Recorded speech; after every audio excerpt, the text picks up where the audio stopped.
Hello বন্ধুরা, তোমরা সবাই কেমন আছো? একটি নতুন ভিডিওতে তোমাদের সবাইকে স্বাগত জানাই। তো আজকে আমি দেখাবো এই সুন্দর সাদা শাড়িটিতে আমি উল দিয়ে কিভাবে এটাকে সুন্দর করে ডিজাইন করলাম এবং এতে লটকন সেট করলাম। তো প্লিজ তোমরা ভিডিওটি লাস্ট অবধি দেখো এবং আমাকে কমেন্টে জানিও যে তোমাদের শাড়িটা পার্সোনালি কেমন লাগলো। তো চলো শুরু করা যাক। তো দেখতেই পাচ্ছ এখানে আমি শাড়িটির প্রথমে লটকনটি বানিয়ে নিচ্ছি। তোমরা নিশ্চয়ই কোথাও না কোথাও এই লটকনটি বানানো দেখেছো। আমাদের সুবিধার জন্য আমি আরেকবার এখানে বানিয়ে দেখিয়ে দিচ্ছি। তো দেখো এখানে আমি 3টি আঙ্গুলের সাহায্যেই কিন্তু লটকনটি বানিয়ে রেডি করে ফেললাম। তো আশা করি তোমাদের কোনো রকম কোনো অসুবিধা হচ্ছে না বুঝতে।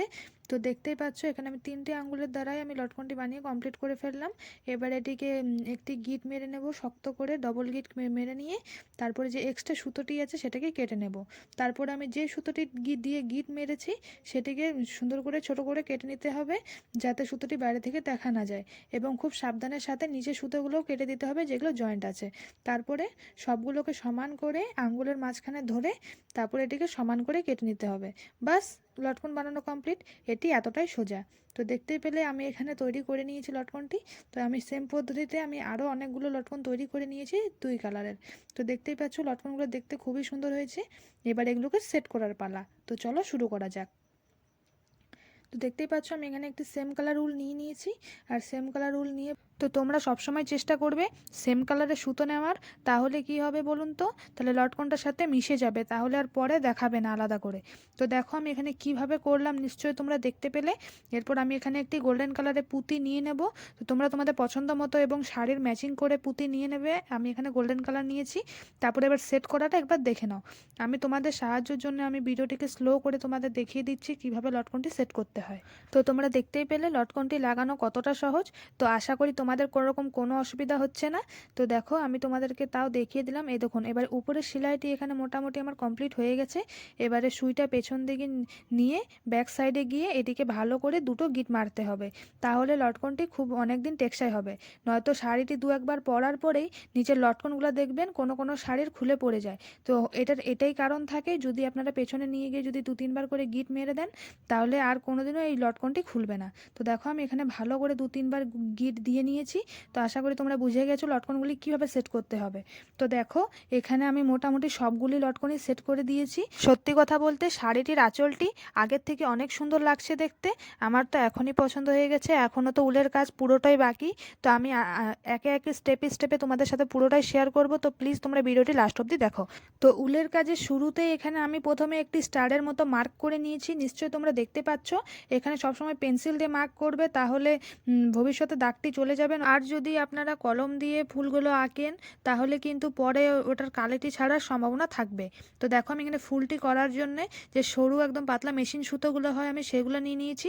এখানে আমি উল সুতোটা নিইনি, কারণ যেহেতু একটু মোটা হয়ে যাচ্ছিলো, তো সেই কারণে আমি এখানে 4 ভাঁজ করে আমি এখানে সেলাই করা সুতোটি নিয়ে নিয়েছি।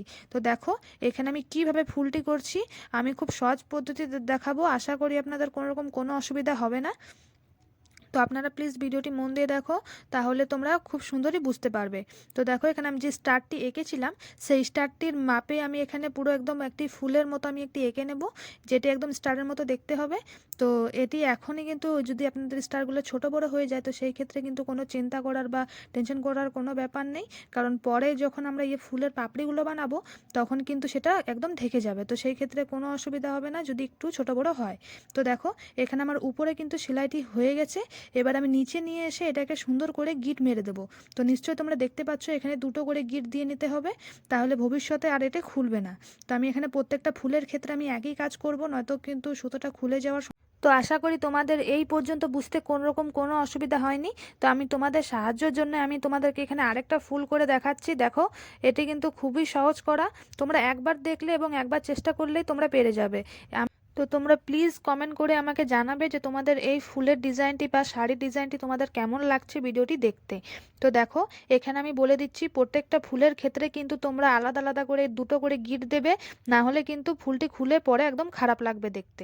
তো দেখো এই পর্যায়ে এসে নিয়ে যে আমি এখানে একটি আলাদা কালার সবুজ একটা পাতলা যে উলগুলো হয় সেই সবুজ কালার উল নিয়ে নিয়েছি।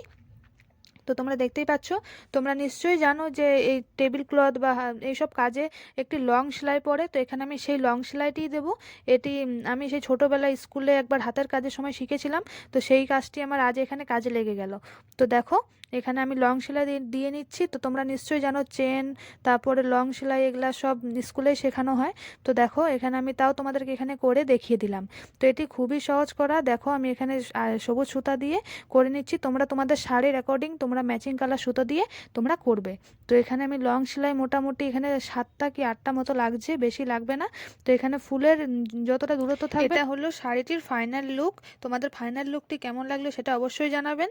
আর আমি বাকি ভিডিওটি পরের ভিডিওতে পার্ট 2তে দেবো, কারণ ভিডিওটি না তো খুব বড় হয়ে যাচ্ছিল। তো সেই জন্য পার্ট 2 এর জন্য প্লিজ তোমরা চ্যানেলটি সাবস্ক্রাইব করে রাখবে। আর পার্ট 2 আমি খুব তাড়াতাড়ি নিয়ে আসবো। ততক্ষণ অবধি ভালো থাকবেন, সাবধানে থাকবেন। ধন্যবাদ।